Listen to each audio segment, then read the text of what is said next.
Boa noite a todos, senhores. Estão presentes. Nós vamos começar agora essa transmissão dessa live, né, sobre legislação profissional da engenharia, da agronomia e das geociências. E é um tema importante, né, para nós discutirmos hoje à noite, né? Falamos sobre toda a parte de legislação profissional.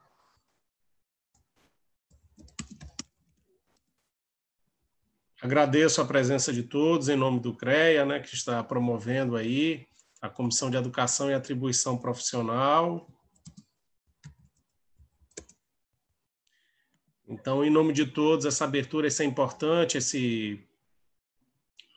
o CREA Maranhão tem utilizado dessas lives para poder fazer apresentações sobre temas pertinentes na engenharia, agronomia e geociências, e esse é mais um tema dentro desse contexto.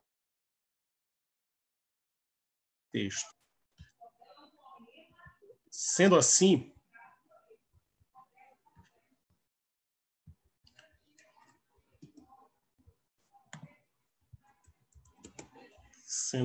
senhores,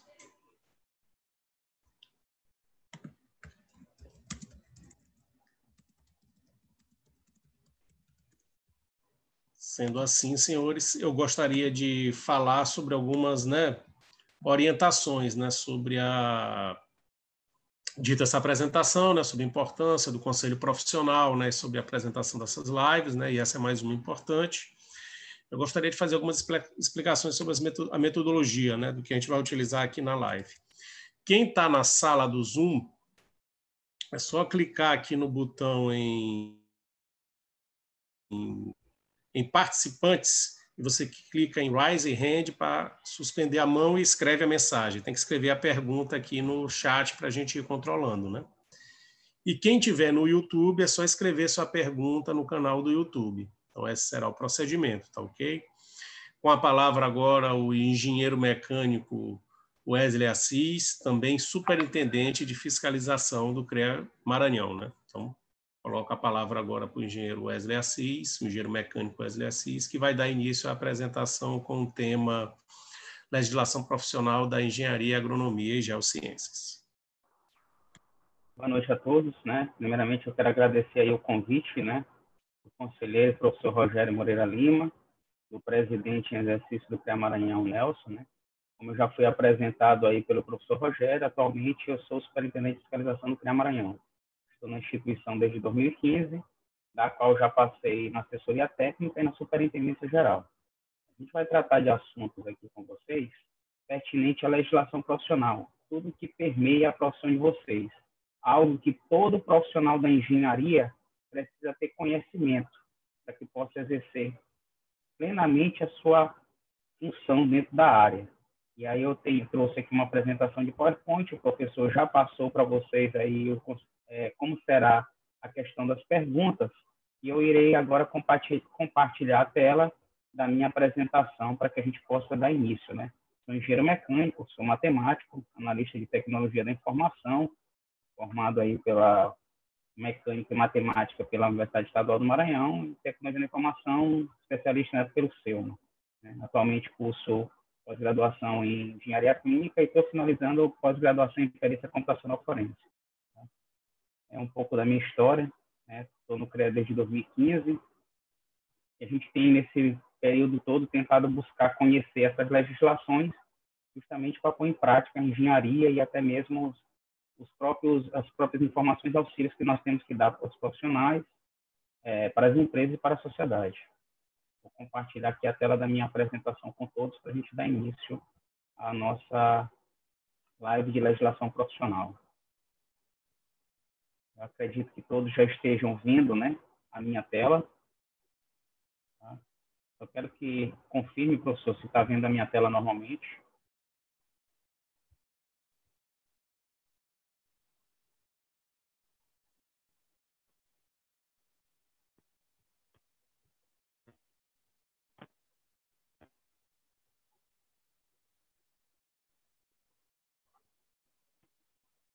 Vamos dar início aqui. Como o próprio tema da da apresentação da live é a legislação profissional da engenharia, agronomia e geociências. Vamos dar início aqui. O que a gente tem de mais importante com relação à legislação profissional? O que a gente tem de mais importante é que a nossa profissão ela é regulamentada por lei, né? Existe uma lei da qual regulamenta a profissão de engenharia. Né? E essa lei que regulamenta, não só as leis, né? Tem leis, né? Nós temos decretos-leis, nós temos resoluções, nós temos decisões normativas, decisões plenárias. Todas essas legislações são que regulamentam as profissões que abrangem o sistema Confea-CREA. Eu vou explicar mais lá na frente quais são essas profissões. Né? E também tem atos normativos, além de decisões plenárias. Tá? Além dessa lei, é a lei que mais importante para a nossa vida, a lei que realmente instituiu a nossa profissão, foi a Lei 5.194, de 24 de dezembro de 1966. Né? Ela veio assegurar os direitos e prerrogativas dos profissionais de engenharia, da agronomia e da geociência. Né? Ela protege a sociedade contra os riscos do mau exercício profissional ou execução por leigos. Mas lá na frente eu vou explicar o que é leigo, mas eu posso adiantar aqui. Leigo é aquela pessoa que exerce uma atividade da engenharia, da geociência e da agronomia sem ter registro no Conselho de Engenharia. Tá? E aí existem dois tipos de leigo, leigo pessoa física e leigo pessoa jurídica, que eu explicarei mais lá na frente. Tá? Então, essa é a lei que regulamenta, de fato, a profissão de engenharia no Brasil. Né? Eu digo que é a lei mais importante da engenharia, da geociência, da agronomia. Tá? O que é que eu tenho dentro dessa lei? Né? Dentro dos seus diversos artigos, né? Essa lei, ela não é uma lei pequena, né? Ela tem hoje, dentro dos seus artigos, né? Que são mais ou menos, vou dar aqui para vocês a quantidade de artigos que a Lei 5.194 ela possui, bem certinho. Ela possui 92 artigos. Tá? É uma lei que possui 92 artigos. E ela serve para quê? Ela caracteriza, nesses seus 92 artigos, né, tem várias coisas que ela caracteriza. Né? Ela caracteriza o exercício das profissões de engenharia e da geociência. Ela trata do uso do título profissional. Tá? Ela trata do exercício ilegal da profissão. Ela trata das atribuições profissionais e coordenação de suas atividades. Ela trata da responsabilidade e autoria. Ela trata da instituição do conselho, da sua composição, da organização e suas atribuições. Ela trata do registro e fiscalização profissional. Ela trata do registro de firmas e entidades. Ela trata das anuidades e emolumentos. Tá? E das penalidades. Então, a Lei 5.194/66, como a gente chama, ela trata de todos esses assuntos. Daí a importância da mesma, né? A primeira lei, né, de fato, antes de 1933, e trouxe em seus artigos todas essas situações que a gente já foram citadas aí. Né?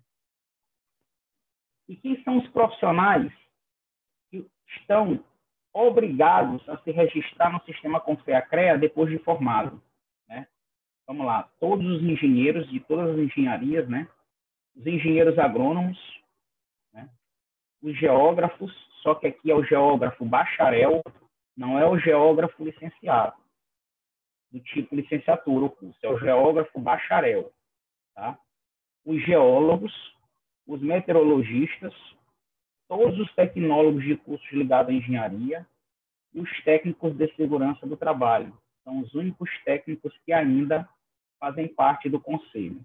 Tá bom? Então, todos esses profissionais do sistema foram aí citados. São profissionais que têm a obrigatoriedade de solicitar seu registro profissional junto ao conselho. Tá? Mas lá na frente eu vou explicar sobre registro e aí a gente conversa mais um pouco sobre isso. Tá? Eu falei aqui que esses profissionais precisam estar, né, registrados no conselho, e para isso eles precisam ter o que a gente chama de habilitação profissional, que está lá no artigo 55 da Lei 5.194/66, né? E o que eu sempre digo que a habilitação profissional ela se divide em duas partes. É a técnico-científica, que é o diploma, eu sempre até esqueci de botar entre aspas, mas não é só o diploma, é o conhecimento, né? Que é aquela habilitação que a gente busca, né? Ou por meio de um nível superior, ou por meio de um nível médio, com a posse do respectivo diploma. E onde é que a gente busca isso? Nas academias, né? Então, essa é o que a gente chama de habilitação técnico-científica, né? E a outra habilitação, né, a gente chama de habilitação legal ou regulamentar, que é o registro, tá? É o registro profissional, quando a gente solicita lá no CREA, né? Que efetiva-se com o registro do diplomado no CREA e se mantém com o pagamento regular da anuidade. O não pagamento da anuidade por 2 anos consecutivos gera o cancelamento automático do registro, ficando o profissional impedido de exercer a profissão. Esse cancelamento automático é só para a nível textual. Na verdade, ele não é automático, existe todo um processo de cobrança e notificação profissional até que ele seja cancelado, só para ficar bem claro para vocês. Então, para ficar bem entendido, essa questão da habilitação profissional, eu divido ela em duas. A técnico-científica é quando eu me formo na faculdade, ou pego uma declaração de conclusão de curso, ou pego um diploma, vou explicar mais lá na frente, e a habilitação legal regulamentar. A habilitação legal regulamentar é essa que me dá a possibilidade de eu exercer as minhas atividades enquanto profissionais do sistema, enquanto engenheiro, enquanto geógrafo, enquanto meteorologista, enquanto agrônomo, enquanto profissionais que são amparados pelo sistema como foi a CREA. Então, isso quer dizer o quê? Que a habilitação técnico-científica é o diploma. Se vocês pegarem o diploma de vocês de engenharia, vou dar um exemplo. Você vai ver lá que vai estar lá, fulano de tal, não sei das quantas, bacharel em engenharia tal. Lá não está dizendo que ele é engenheiro. Ele só se torna engenheiro a partir do momento que ele dá entrada no registro profissional dele e esse registro é deferido. Tá? Então, com o diploma, eu sou bacharel em engenharia. Quando eu solicito o registro junto ao CREA, e eu passo a ser engenheiro. Tá?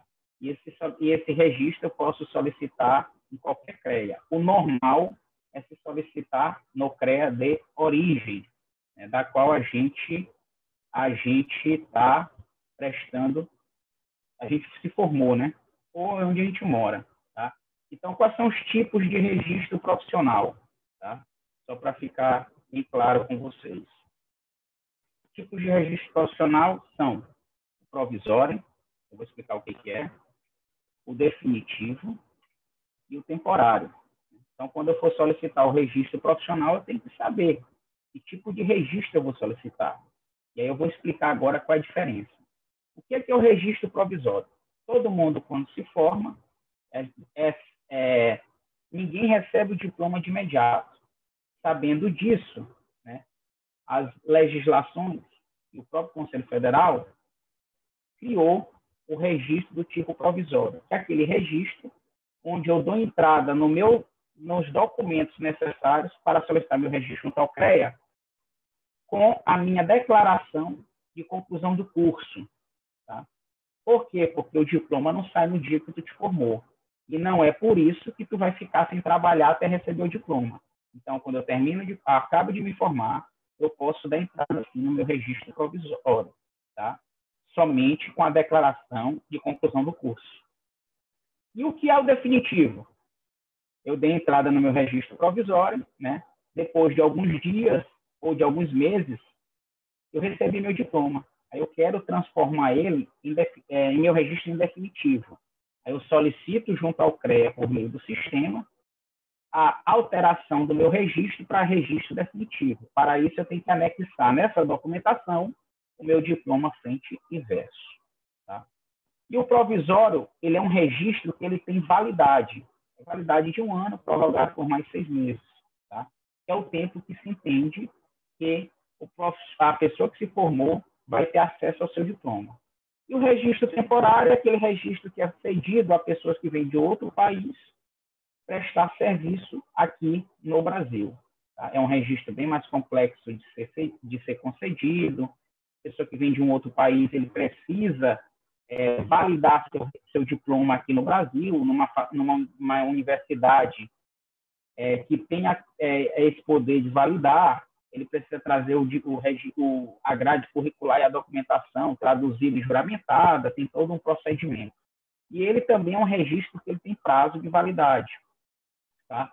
Por isso é que ele é temporário, porque ele precisa comprovar o tempo que ele vai ficar aqui trabalhando. Já existem umas discussões a nível de legislação com relação a esse registro, tem também a nível de Câmara Federal, que é com o intuito de agilizar esse processo desse registro temporário, né?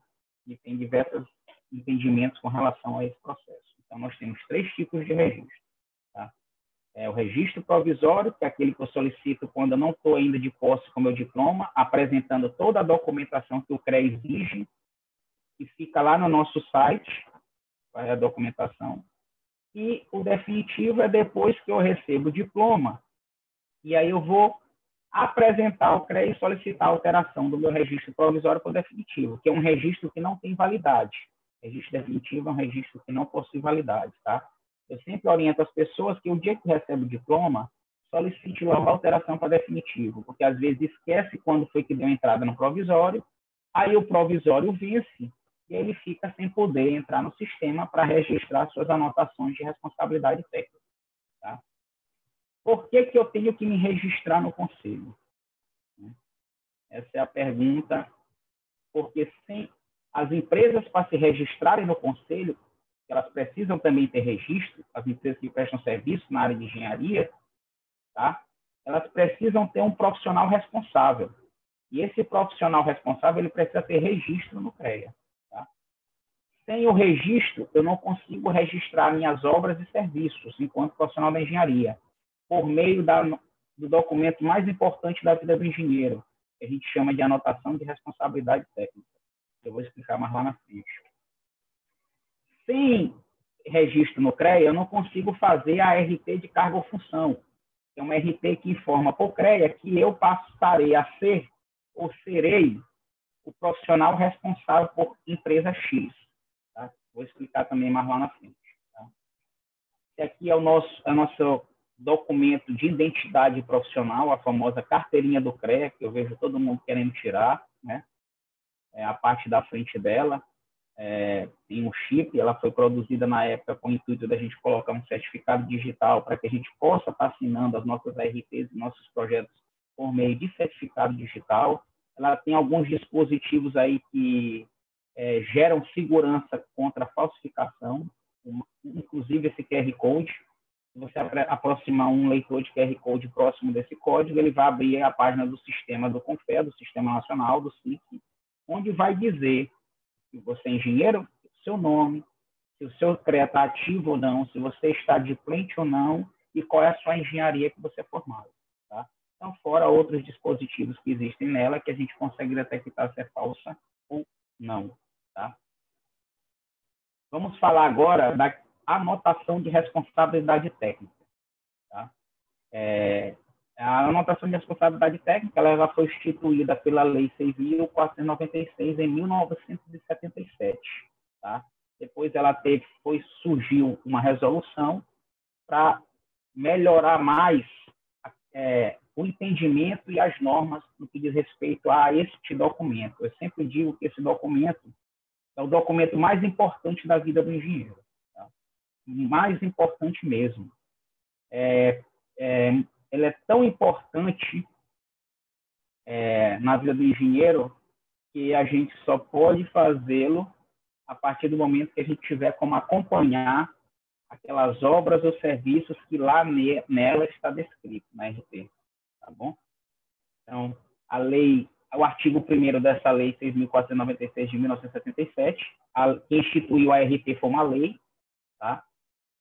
Diz o seguinte, que todo contrato escrito ou verbal fica sujeito, tá, a uma anotação de responsabilidade técnica no Conselho Regional cuja jurisdição foi exercida em sua respectiva atividade. Vou explicar isso aqui para vocês rapidinho, o que eu quero dizer com isso, tá? Cuja jurisdição está sendo executada. Quando eu vou fazer uma RP de obra ou serviço, eu preciso acompanhar essa obra ou serviço. Então, eu tenho que registrar essa RP no CREA da qual eu estou fazendo o serviço. Exemplo, eu vou fazer uma obra no Ceará. Eu preciso registrar RP no CREA do Ceará. Tá? Para isso, eu preciso fazer o seguinte. Eu preciso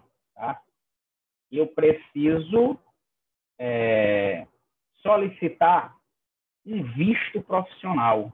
Tá? Eu preciso solicitar um visto profissional no CREA, da qual eu vou executar aquele serviço. Por que isso?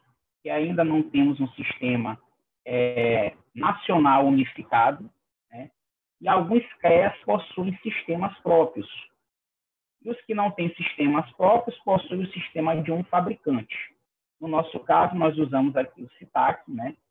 E o CITAC é um sistema que existe hoje em 15 CREAs. Então, dos 27 estados, 15 usam CITAC. Os demais são sistemas próprios. Tá? Então, por conta disso também, é necessário que o profissional solicite. Eu tenho meu CREA de origem no Maranhão. Eu vou trabalhar no Ceará. Como eu vou executar uma obra, eu preciso solicitar meu visto de trabalho lá no CREA Ceará. E lá eles vão pedir alguns documentos, como a certidão de registro e quitação de débitos do meu CREA de origem, que no caso seria do Maranhão, né? Um comprovante de residência no Ceará, da qual eu vou residir para fazer essa obra.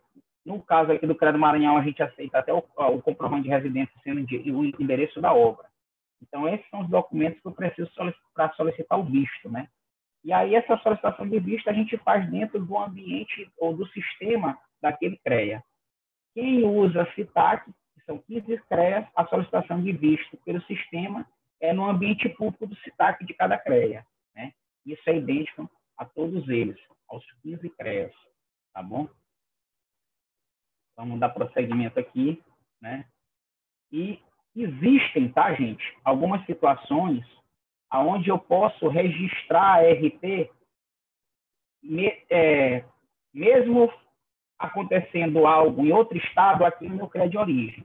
Eu vou dar um exemplo. Laudo é uma situação. Tá? O laudo ele é oriundo de uma vistoria ou de uma perícia. Eu posso muito bem ir lá no outro estado, tomar conhecimento dos fatos, vir para cá para o Maranhão e registrar a minha RT do laudo pericial aqui no Maranhão. Por quê? Porque foi um processo, um serviço, da qual eu não precisei ficar lá acompanhando. Eu só precisei tomar conhecimento e vir para cá para redigir aqui no meu estado. A mesma coisa acontece com o projeto. Se eu estou fazendo a RT somente do projeto, e não da execução, só do projeto, eu posso ir lá no outro estado, né? Tomar conhecimento do que eu vou precisar projetar, vir para cá para o Maranhão e registrar um ART daquele projeto em outro estado aqui.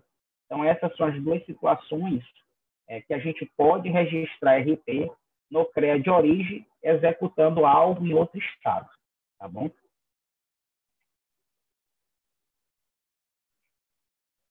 A RT é um instrumento formal feito através do CITAC, pelo qual os profissionais de engenharia e empresas registram seus contratos junto ao CREA, mediante ao recolhimento de uma taxa estipulada. Então, a RT é um instrumento formal, né? No caso aqui no Maranhão, a gente faz no nosso sistema, ele é chamado CITAC, que é Sistema de Informações Técnicos Administrativos do CREA, por isso que ele recebeu esse nome, desenvolvido pela Tecnotec, como já falei para vocês, tem 15 CREAs no Brasil, a gente utiliza ele. O profissional, quando ele solicita registro no CREA, que o registro é deferido, ele recebe uma senha, porque o usuário dele no sistema é o CPF, e ele recebe uma senha para poder fazer acesso a esse sistema, e lá ele consegue fazer 99,9% das solicitações que ele precisa fazer junto ao conselho. Por que eu digo 99,9%? Porque só tem um que ele não tem como fazer pelo sistema, que é receber a carteira, né? Então, não é 100%, mas já existe possibilidade de envio dessa carteira pelo correio, algo que está sendo estudado. Tá? Para que serve a RT? Que é a anotação de responsabilidade técnica, que é o documento mais importante da vida do profissional. Ele serve ela serve como forma de defesa dos direitos autorais. Ali está dizendo que foi eu quem fiz aquele projeto, foi eu quem fiz ou que estou executando aquela obra. Tá?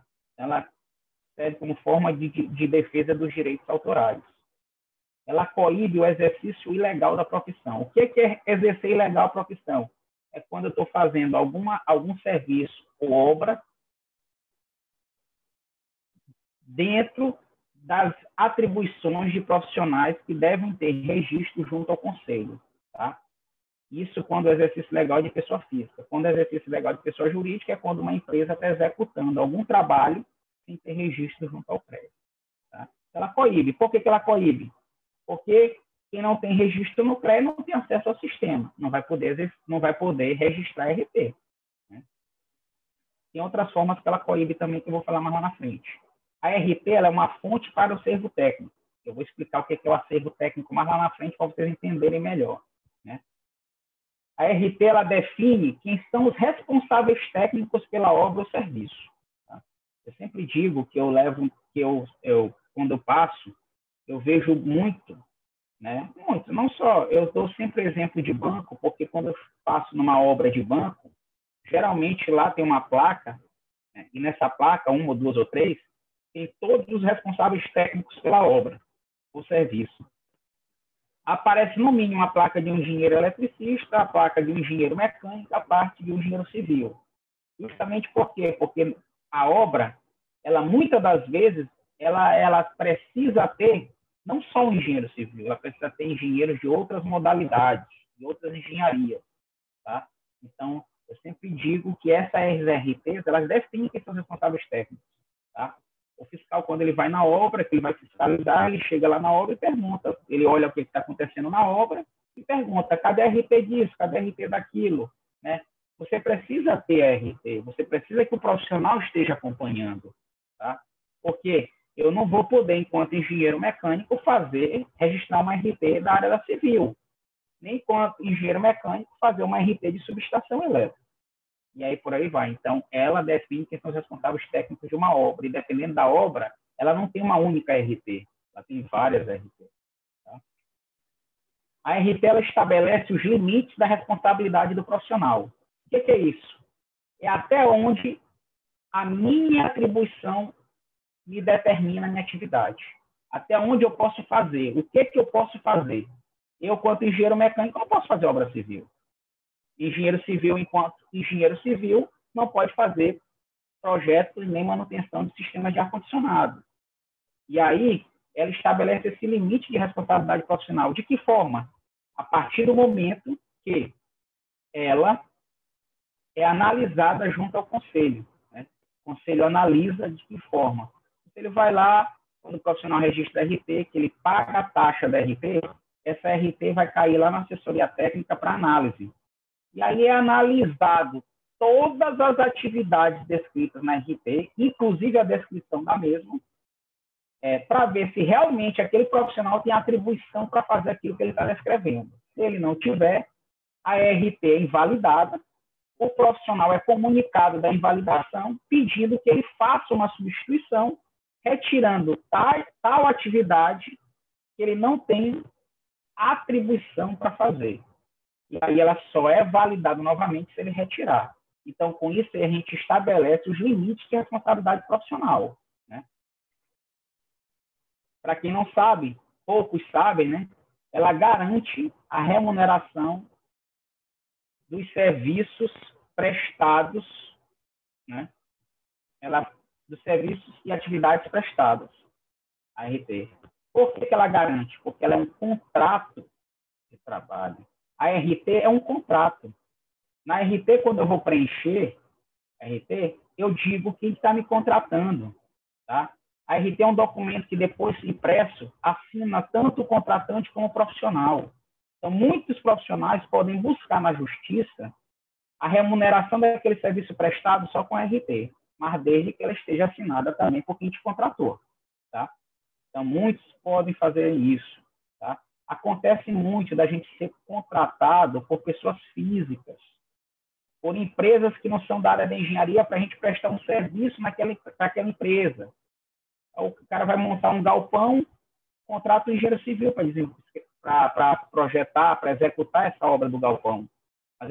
Tá? E aí, às vezes, não paga.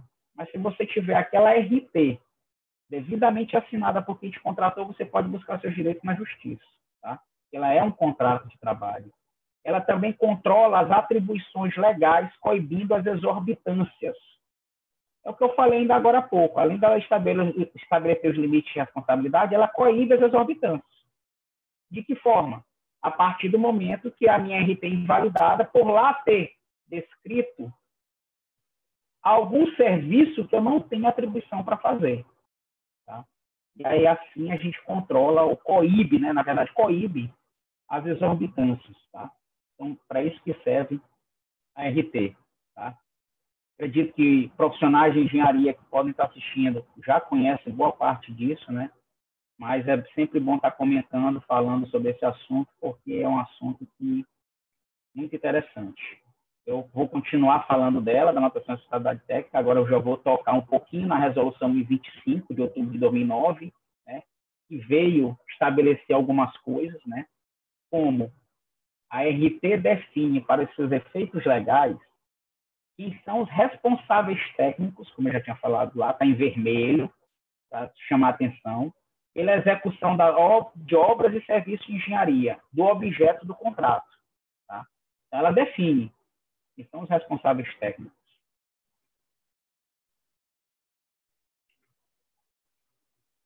O preenchimento do formulário de RT pela obra ou serviço é de responsabilidade do profissional a qual foi contratado, quando for contratado, recolherá também a respectiva taxa. Eu vou explicar isso aqui porque está claro isso aí. É de responsabilidade do profissional. Tá? Quem que paga a taxa da RT logo? Quem paga a taxa é quem está te contratando. Tu tem duas formas de fazer essa cobrança. Ou tu inclui o valor da RT no teu orçamento total, ou se tu não incluir, quando tu for gerar a anotação de responsabilidade técnica, tu troca o sacado do boleto. Ao invés de ser você coloca quem te contratou para pagar. Tá? Existe essa possibilidade no momento da geração do boleto da RT.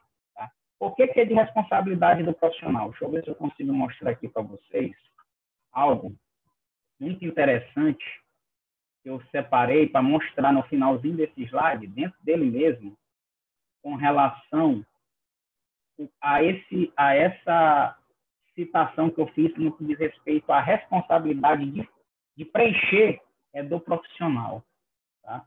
Eu só vou pegar aqui, deixar no ponto aqui para mostrar para vocês. Tá? Uma coisa que eu peguei, até mesmo para mostrar para vocês por que eu estou comentando isso e como é que eu lido com essa situação quando alguém me procura, né, para me perguntar alguma coisa, para pedir um suporte de preenchimento, uma dúvida, o que eu tomo como decisão. Vou já mostrar para vocês aqui. Então, a gente preenche o formulário, né, de responsabilidade do profissional, o desempenho de cargo ou função técnica, seja por nomeação, ocupação ou contrato de trabalho, tanto entidade pública quanto entidade privada, obriga uma anotação de responsabilidade técnica no CREA em cuja jurisdição foi exercida a atividade. O que é isso? Se eu for me tornar responsável técnico por uma empresa, quer seja pública, quer seja privada, ou ser engenheiro de um órgão, eu preciso fazer essa RT de cargo ou função. Essa RT informa para o CREA que eu serei profissional responsável ou profissional daquele órgão atuando como engenheiro. Então, eu tenho a obrigatoriedade de fazer. Tá? a RT de cargo e função. Aí eu fiz aqui, eu sempre estou deixando de vermelho as coisas que são extremamente importantes para que o profissional tenha conhecimento, não só ele, como os estudantes que estão assistindo essa palestra. Por que eu botei o preenchimento do formulário de RT pela obra de serviço é de responsabilidade profissional? Porque, constantemente, quando alguém me pede alguma orientação, tá, pelo WhatsApp, eu falo sempre a mesma língua. Eu trouxe essa tela aí para vocês para mostrar que recentemente, né? Isso é recente, mas isso aqui tem acontecido de vez em quando comigo, né? E aí a minha posição enquanto conhecedor da norma é responder dessa forma. Eu fui abordado pelo WhatsApp, eu disse assim: boa tarde, Wesley, me chamo fulana, a engenheira cicrana me chamou, me passou o seu contato. Estou acessando uma RT e preciso gerar a complementar da mesma. Só que após as orientações feitas, quando confirmo, aparece a seguinte mensagem: contratante inválido ou cadastrado. Aí eu perguntei logo: você é engenheira? Ela disse: não, mas eu tenho acesso. Aí eu fui bem claro com ela: você é ciente de que esse acesso é somente do profissional e que a senha pessoal intransferível? Ela botou sim. Aí o que eu respondi? Peço que a engenheira fulana, né, entre em contato para que eu passe as informações para ela. Não é esse nome, não era nem esse, tá? Eu que digitei outro aí para mostrar para vocês. Então, assim, é de responsabilidade do profissional. Então, ele não tem que passar a senha dele para ninguém.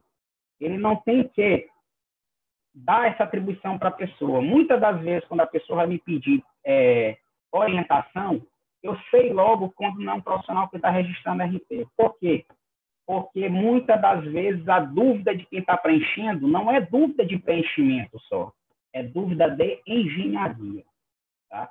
E aí, quando a pessoa tem dúvida de engenharia, eu já sei logo que não é profissional da engenharia. Então, eu pergunto logo, digo para ela, para a pessoa que está perguntando, entrar em contato, passar meu contato com o profissional, eu só falo sobre RT com o profissional. Tá? Quando é que as RTs são consideradas nulas, né? Vamos lá. Quando, na hora da análise, o CREA detecta que tem alguma inexatidão de dados. Ele viu lá, quem analisou, o valor daquele item está muito alto para a quantidade. Tipo, tantos metros quadrados, 2 metros quadrados de reboco, aí o cara botou lá R$500. Ali a gente entende que tem algum erro, por algum motivo ele errou a digitação. Então, tem uma inexatidão de qualquer dado, a gente invalida e orienta o profissional por meio de um despacho. Todo despacho de validação da RT, o profissional recebe no sistema dele e recebe por e-mail. Tá? Quando a gente verifica a incompatibilidade entre as atividades técnicas desenvolvidas e as atribuições profissionais dos responsáveis técnicos respectivos. Tá? O que é isso? É eu tentar fazer o que a minha atribuição não permite. Tá? Quando isso acontece, a RT é invalidada e pede que eu retire dela aquela atividade que eu estou querendo fazer e não tenho atribuição. Tá? A ideia é que essa situação ela deixe de existir, né? Depois que o sistema tiver já todo parametrizado, para no momento que nós, enquanto profissionais da engenharia, entrarem no sistema, só realmente, de fato, aparecer as atividades que nós temos atribuições para fazer. Tá? Já é um caso que está sendo estudado, já está em desenvolvimento para que isso aconteça no futuro. Tá? Quando é que eu posso também considerar ela como nula? Estou dando alguns casos mais comuns. Quando for caracterizado exercício legal em qualquer uma de suas formas. Tá? Vou dar um exemplo disso. Quando eu tento fazer uma atividade que eu não tenho atribuição, eu estou tentando fazer algo de forma ilegal. Então, são alguns exemplos de quando que a RT é considerada nula, ou invalidada, como a gente chama aqui no Maranhão. Né? Tem a questão também do valor, né? A gente também tem cobrado muito isso. Hoje a gente foi orientado pelas câmaras especializadas, né?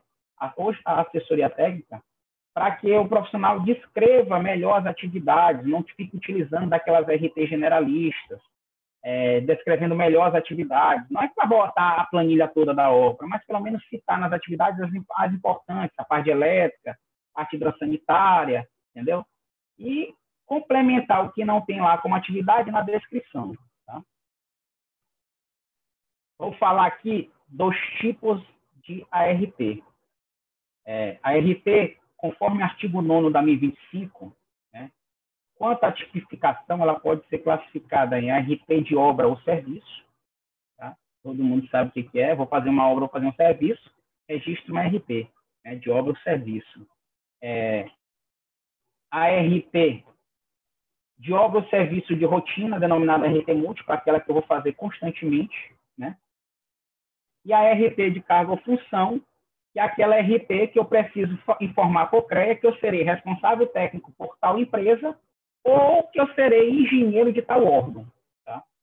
Isso é quanto à tipificação. Ela se classifica nessas três. Né?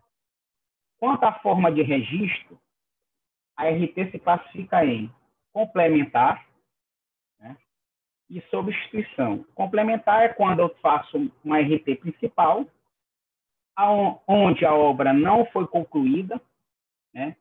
E aí a obra vai ter que continuar, e aí eu faço uma RT complementar de prazo. Tá? Ou aditivou um contrato público, eu faço uma RT complementar. E a RT de substituição é aquela RT que eu faço para corrigir alguma RT. Ou depois que eu detectei o erro, após ela ser validada pelo CREA, ou para corrigir algo após ela ter sido invalidada. Tá?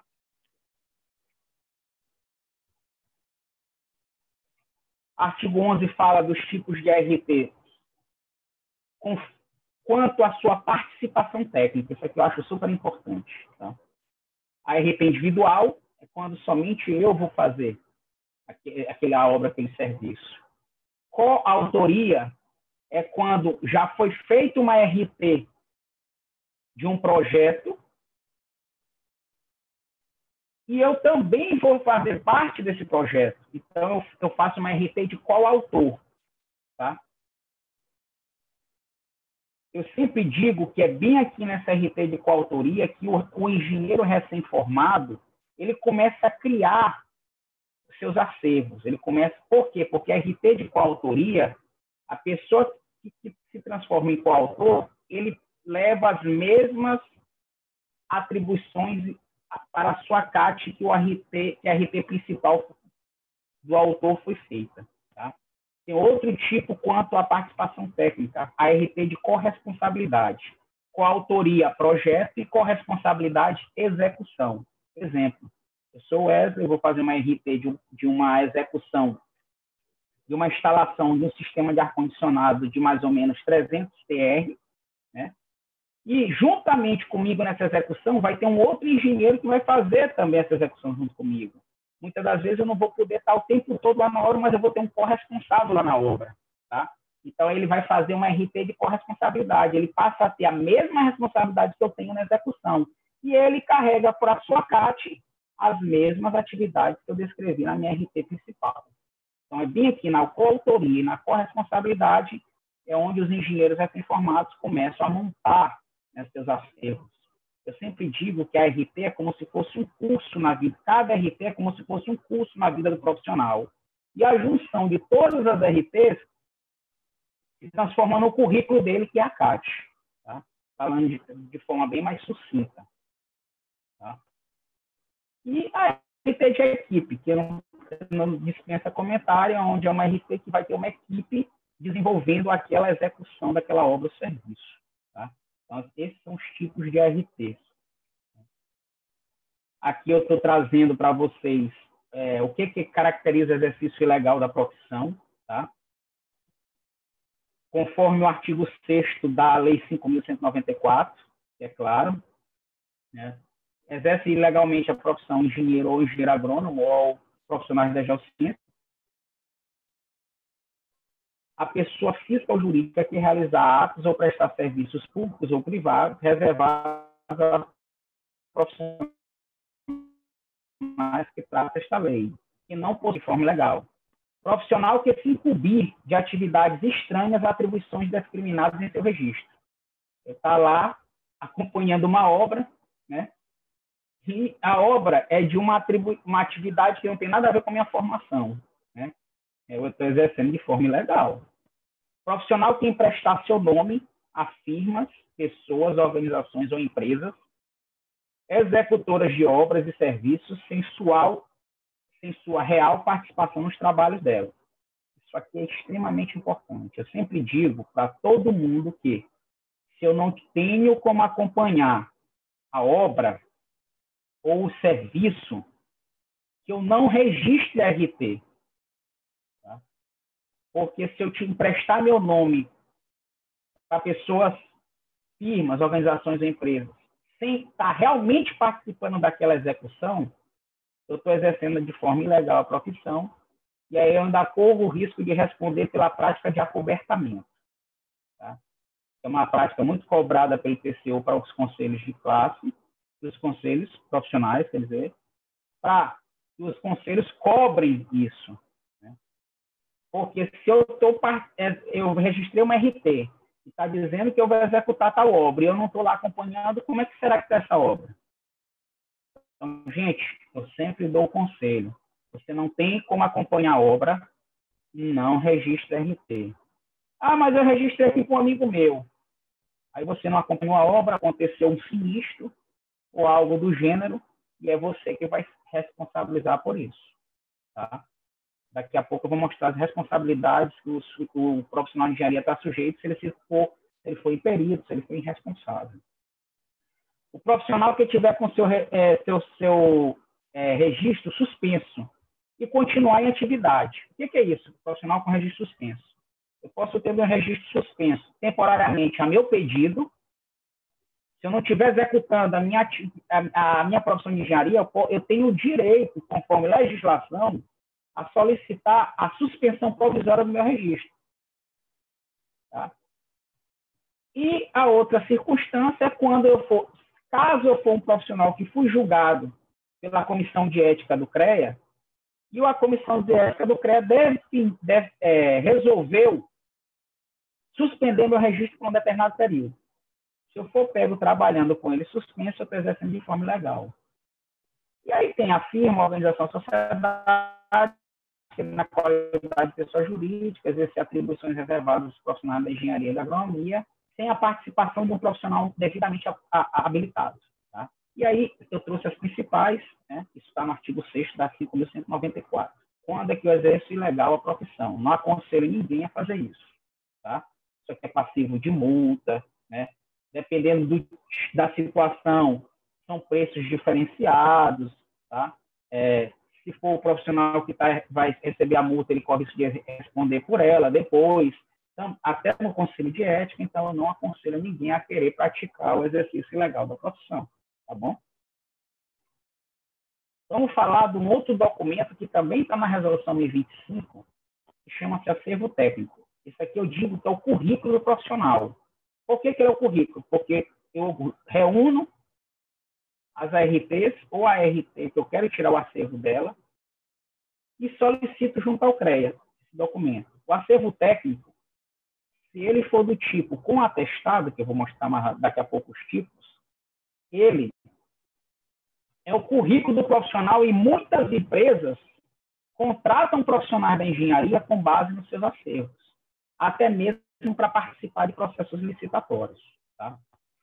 Então, o acervo técnico do profissional é toda a experiência por ele adquirida ao longo de sua vida profissional, compatível com suas atribuições, desde que anotada a respectiva RT de responsabilidade técnica nos conselhos regionais de engenharia e agronomia. E não só anotadas, elas também têm que estarem baixadas, principalmente se a certidão de acervo técnico for do tipo total, né?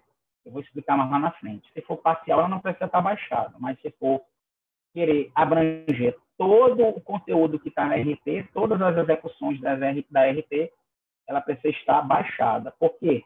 Porque uma obra, quando ela finaliza, o profissional de engenharia ele tem a obrigação de solicitar a baixa daquela RT. Ou então, ele começou uma obra, vamos dar um exemplo, de 6 meses.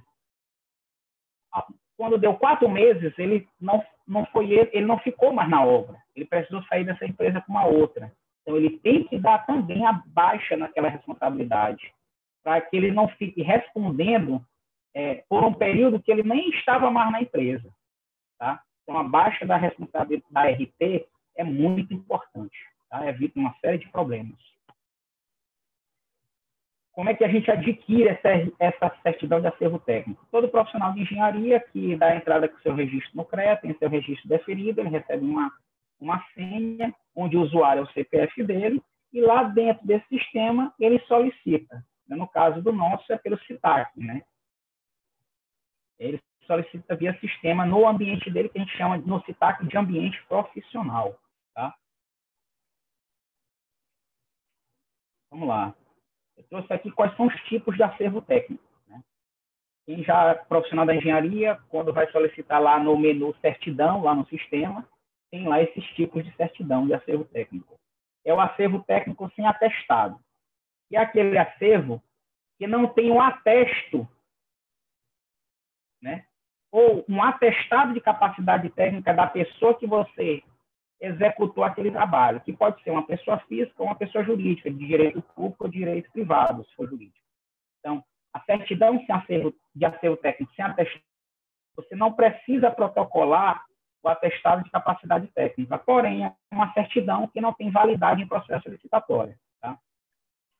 E aí vem a certidão de acervo técnico com atestado, que é aquela certidão que necessita de um atestado de capacidade técnica, ou daquela pessoa, ou daquele órgão, ou daquela empresa da qual você prestou aquele serviço. Aí tem um detalhe. Né?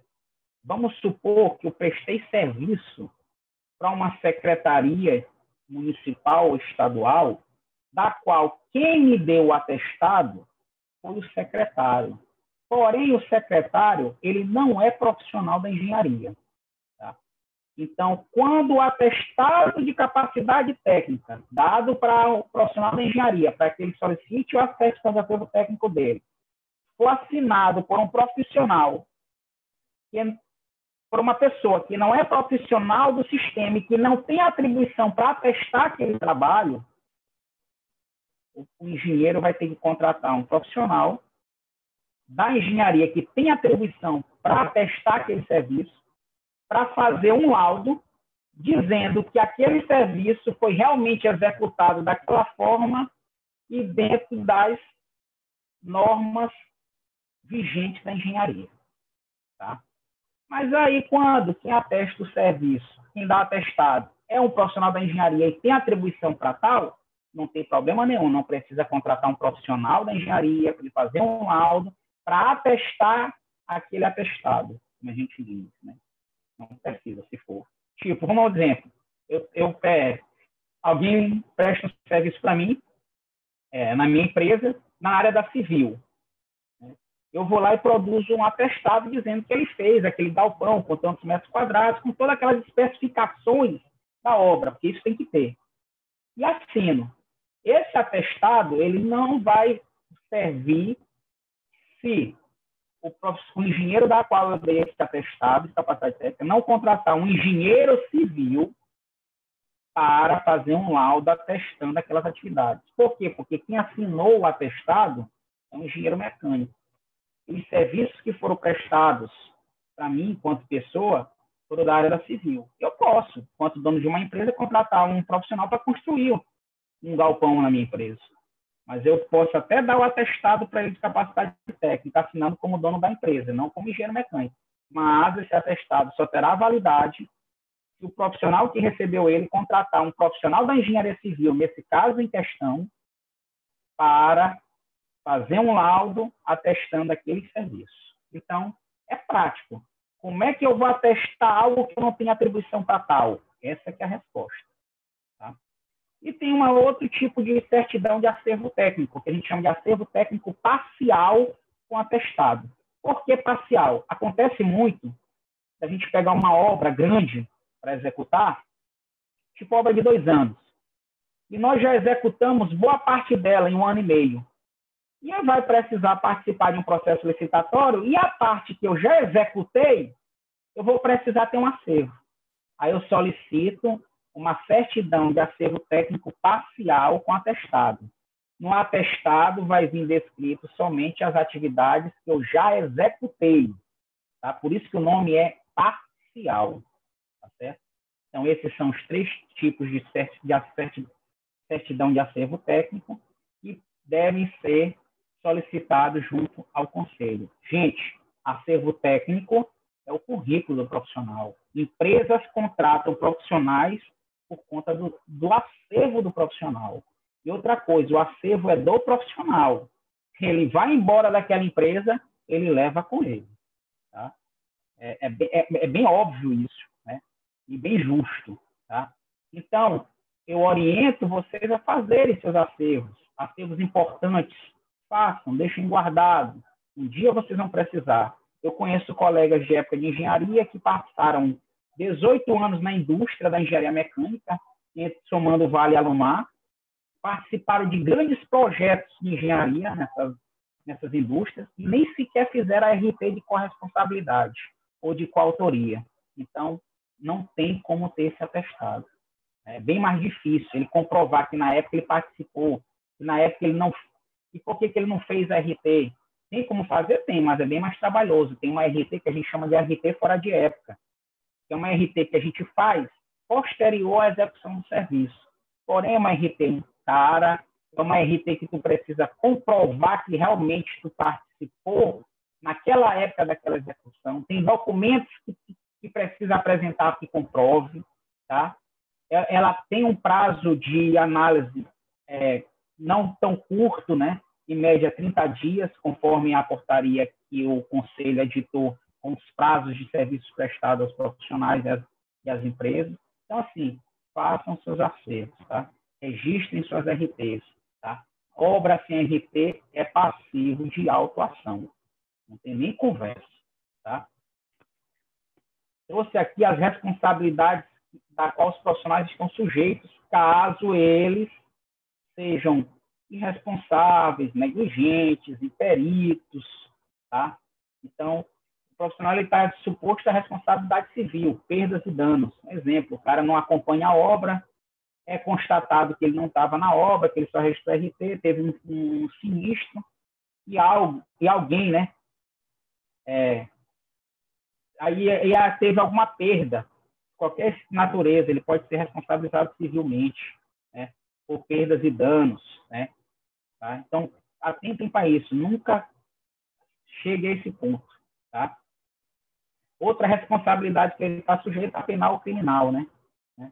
O exercício legal é considerado uma contravenção penal, mas o que acontece caso aconteça um sinistro e a perda for caracterizada, o profissional de engenharia ele pode ser criminalizado, ele pode ser preso. Então, gente, vamos evitar isso aqui também, tá? Crimes e contravenção penal, vocês respondem civilmente, né? Penalmente, criminalmente. Ó. Essas duas responsabilidades iniciais, que julga não é o conselho, tá? É a justiça, tá? Responsabilidade civil por perdas e danos é a justiça brasileira que julga. Responsabilidade penal criminal é a justiça brasileira que julga. Se o profissional ainda é sujeito a responder de forma técnica ou ético-profissional, pela imperícia, pela imprudência, pela desonestidade. E quem que julga essa responsabilidade? É o CREA, é a Comissão de Ética do CREA, através da Resolução 1002, né? Onde está o nosso Código de Ética. E as consequências de um julgamento na Comissão de Ética é regulamentado, né, pela Resolução 1090. Né? O que vai acontecer com aquele profissional? Está lá na 1090. Tá? Então, assim, ele pode perder o registro profissional, ele pode ter uma suspensão do registro, né? E aí tem 4 formas, né, que o profissional pode ser penalizado pelo Conselho de Ética, né, do CREA. Soma advertência, né, pode receber soma advertência e por aí vai. Responsabilidade trabalhista, né? Quando você é dono de uma empresa, os encargos e direitos do trabalhador, você responde. Tá? E pela segurança dele também. Pela previdência social dele, o recolhimento também. E tu também tem responsabilidade trabalhista quando tu, enquanto engenheiro de segurança, não mantém também, né, as normas de segurança do trabalhador.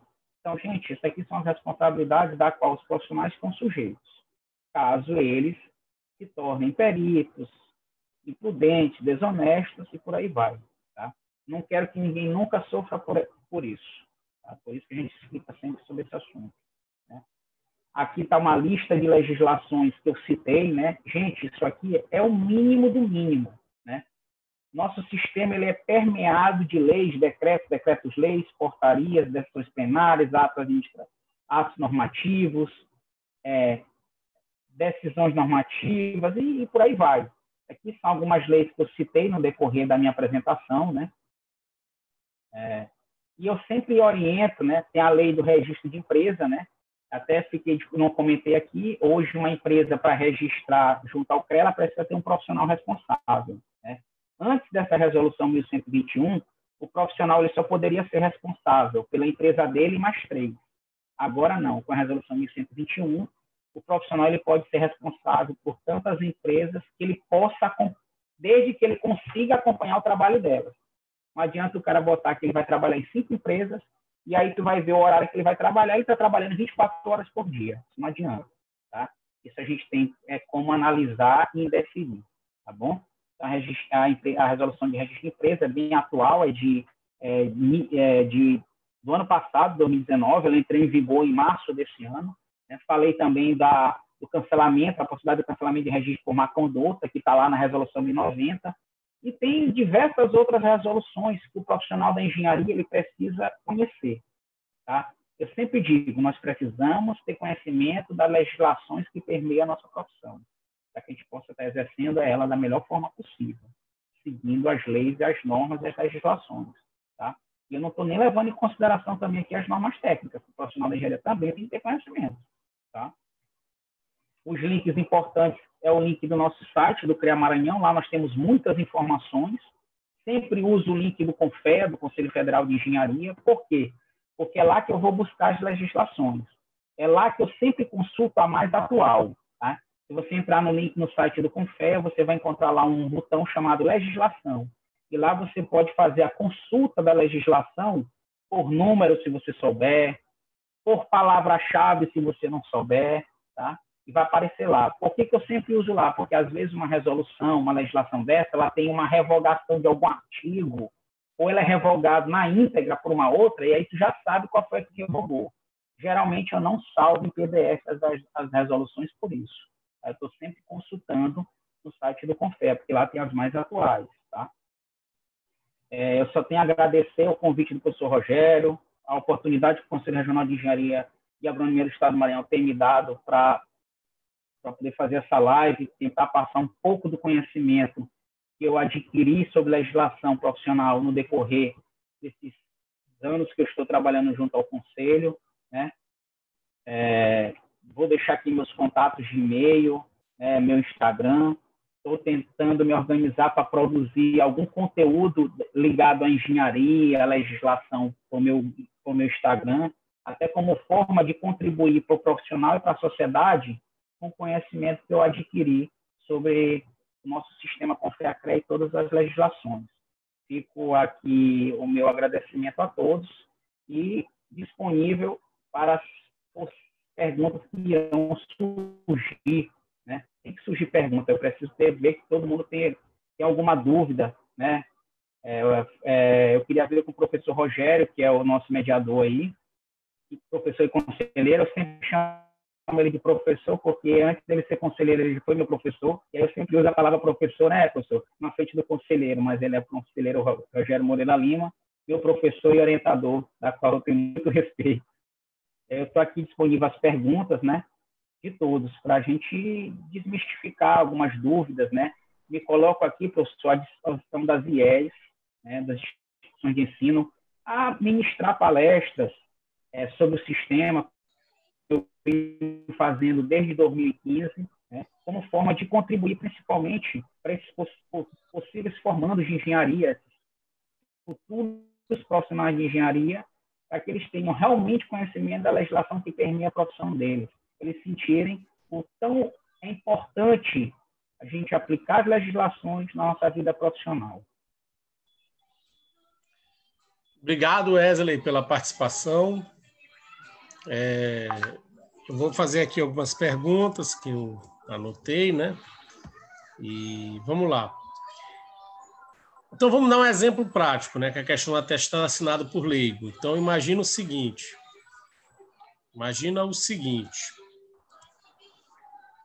Vou dar um exemplo, volto até para os alunos da engenharia de computação. Você ganha uma licitação para construir um data center. Chega lá, o secretário de tecnologia não é engenheiro e assina um atestado. Como proceder? Vamos lá. Como eu já tinha comentado, se a certidão de acervo técnico for com atestado, que é nesse caso, porque ele pegou um atestado de capacidade técnica, né, daquele trabalho que ele executou, for assinado por um profissional que não é profissional do sistema e que tem atribuição para tal, o que o profissional da engenharia tem que fazer? Ele tem que contratar, no caso em questão, um engenheiro da computação ou um engenheiro eletricista que tem atribuição do artigo 9º, né, para fazer um laudo atestando aquele serviço que ele executou naquele data center. E aí, com isso, ele assina juntamente aquele atestado técnico que foi emitido pelo aquele secretário que é considerado um leigo para a gente. Por que a gente chama as pessoas de leigo no sistema? Porque quem não tem formação de engenharia, a gente considera como leigo, tá bom? É por isso que a gente chama de leigo. Eu acredito que ficou respondida a questão, né, professor? Ótimo. Eu te pergunto, uma segunda questão. Você ganhou essa licitação, construiu o data... Você ganhou uma licitação para uns links de internet, por exemplo. Está tendo até agora uma licitação no estado do Maranhão sobre isso. Você é engenheiro de computação, chega lá, o secretário não é engenheiro, te dá um atestado, aí tu contrata um engenheiro para fazer esse atestado. E aí o cara faz o laudo, o engenheiro faz o laudo, e o laudo foi negado. Por que o laudo foi negado?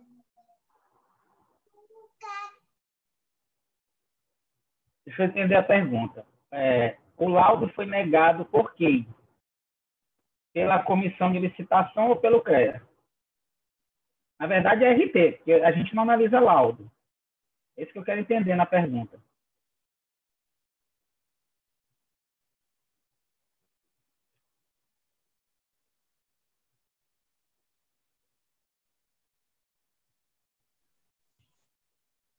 Isso. Perdão, na realidade, a RT do laudo foi invalidada, né? Ou seja, não foi... Porque quando você coloca o atestado, né? Não é engenheiro, você fez o laudo, tem que anexar a RT do laudo. Aí foi invalidada, você não tem como tirar a tua certidão de acervo técnico. Se ela foi invalidada, tem um motivo. Por quê? Sim. A RT, quando ela é analisada no CREA, a primeira coisa que o setor de análise faz, quando vai fazer análise, é olhar logo qual é a formação daquele profissional. Qual é a engenharia que ele é formado, para que ele possa analisar as atividades que está na RT com as atribuições que ele adquiriu daquela engenharia que ele se formou. Se a RT for invalidada, um exemplo, possivelmente aquele profissional que fez o laudo e que registrou a RT do laudo não tinha atribuição para tal. Eu vou dar um exemplo. Engenheiro do artigo 8º, engenheiro eletricista do artigo 8º, que é só formado na parte de elétrica de potência, somente do artigo 8º, ele não pode fazer um laudo da área de telecomunicações. Então, isso tudo é analisado quando se vai fazer a análise da RT. Então, possivelmente, a RT pode ter sido invalidada porque o profissional não tinha atribuição para tal.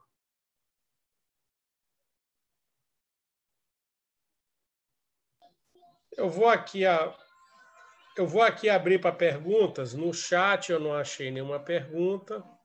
Deixa eu ver aqui no YouTube como é que está. No YouTube também o pessoal deu os parabéns e tudo e tal. Eu creio que não tenho mais perguntas não, viu, Wesley? Se tiver mais, nós estamos aqui à disposição. Tem meu contato aí que eu deixei, né? Meu e-mail pessoal, wesleyassis@hotmail.com. Meu Instagram é @engenwesleyassis. Sempre que eu posso, eu estou respondendo aos profissionais, as dúvidas dos profissionais, das empresas e da sociedade. Às vezes eu não consigo responder o WhatsApp no mesmo dia, mas eu nunca deixo passar de 24 horas, porque a minha função aqui não é só ser superintendente de fiscalização. Minha função aqui também prestar esse apoio, tanto para os profissionais, quanto para as empresas, como para a sociedade. Senhores, tendo em vista que nós não temos perguntas nem no chat, nem no YouTube, a gente vai proceder à fase de encerramento. Gostaria de agradecer a disponibilidade do engenheiro mecânico Wesley Assis por essa palestra, né, que está sendo organizada pela Comissão de Educação e Atribuição Profissional do CREA, né? Agradeço a sua presença, agradeço a presença de todos. As demais dúvidas podem ser encaminhadas pelo e-mail, né, que você deixou de contato aí, tá ok? Vou colocar no chat. Se colocarem aí no YouTube, a gente também vou colocar no chat meu e-mail do CREA, né?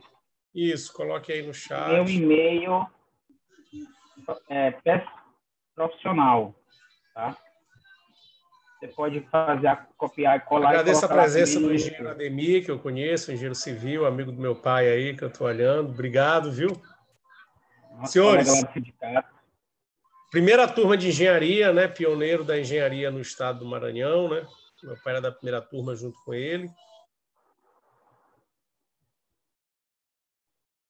Agradeço a todos a presença, viu? Um grande abraço. As perguntas do YouTube, quando tiverem, eu vou colocar o e-mail de contato do engenheiro Wesley, engenheiro mecânico Wesley Assis, para que vocês possam consultar e tirar dúvidas, tá bom? Muito obrigado e boa noite. Boa noite, pessoal. Obrigado, professor. Obrigado ao CREA. E estamos sempre à disposição.